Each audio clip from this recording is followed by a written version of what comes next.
కలిపురుషుడు నలమహారాజు గారిని పట్టుకోవాలనుకున్నాడు. అసలు మీ అందరికీ తెలిసిన విషయమే అనుకోండి, కలియుగంలో ఎప్పుడూ స్మరించవలసినటువంటి పేర్లు కొన్ని ఉన్నాయి. ప్రతిరోజు నిద్ర లేవగానే 4 పేర్లు తలుచుకోవాలి. మొదటి పేరేది అంటే కర్కోటకుణ్ణి తలుచుకోవాలి, కర్కోటకుడు పాము. రెండవది దమయంతిని తలుచుకోవాలి. 3 నలమహారాజు గారిని తలుచుకోవాలి. 4 ఋతుపర్ణుణ్ణి తలుచుకోవాలి. ఈ 4 ఎవరు తలుచుకుంటారో వాళ్ళ జోలికి కలిపురుషుడు రాడు. కలిపురుషుడు రాడు అన్న మాటకు అర్థం ఏమిటి? నీ మనస్సు సంకల్ప వికల్ప సంఘాతం, అది ఆలోచనలతో ఉంటుంది. అవి ఎప్పుడూ కూడా దైవీ సంపత్తితో కూడుకున్న ఆలోచనల వైపుకి వెళ్ళిపోతే ఎవ్వరిని నింద చేయడు. అందుకే మీకు నేను ఒక ఉదాహరణ చెప్తా చూడండి. నేను ఇందాక మీతో ఓ మాట అన్నాను, రాగము ద్వేషము అక్క చెల్లెళ్ళు, కోరిక ఎక్కడుంటుందో క్రోధం అక్కడ ఉంటుంది అని చెప్పాను.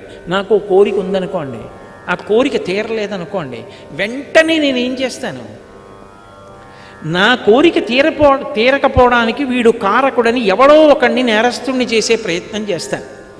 విమానం ఎక్కేశాను, చెన్నై వచ్చేసాను కాబట్టి సరిపోయింది. ఏ కారణం చేతనైనా నా విమానం తప్పిపోయింది అనుకోండి, నేను ఎక్కలేకపోయాను విమానం. అప్పుడు వెంటనే నేను ఇంకొక గంట ముందు బయలుదేరి ఉంటే, ఉత్తినే అక్కడ కూర్చుని కబుర్లు చెప్పకుండా వేళ పట్టున బయలుదేరి ఉంటే బాగుండుండేది అంటానా? అన్నాం. ఆ కారు బాగుండనప్పుడు వాడు ఎందుకు ఎక్కించుకోవడం నన్ను? అంటే తీసుకొచ్చిన వాడిను నేను వెడతాను మొర్రో అంటే కూర్చోండి అని కూర్చోబెట్టేసింది, వదిలేస్తే పోయేది. ఊళ్ళో అందరినీ నేరస్తుల్ని చేసి వాళ్ళ మీద కోప్పడతాను తప్ప, అయ్యో నేనెందుకు బయలుదేరలేదు అని అంటానేంటి? ఒక్కనాటికి అనను. ఎక్కడ కామం ఉంటుందో అది తీరనప్పుడు క్రోధం ఉంటుంది. క్రోధం ఎక్కడుందో మళ్ళీ అంతే, ఎవరిని పట్టుకుందాం, ఎవరిని దానికి బాధ్యుణ్ణి చేసేద్దామని చూస్తుంటుంది. అప్పుడు ఆలోచించవలసింది ఏమిటంటే, కచ్చిత్ పురుషకారంచ దైవంచ ప్రతిపద్యతే అంటుంది సీతమ్మ.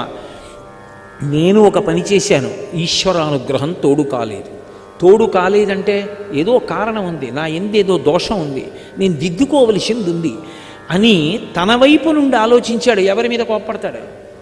ప్రశాంతంగా ఉంటాడు.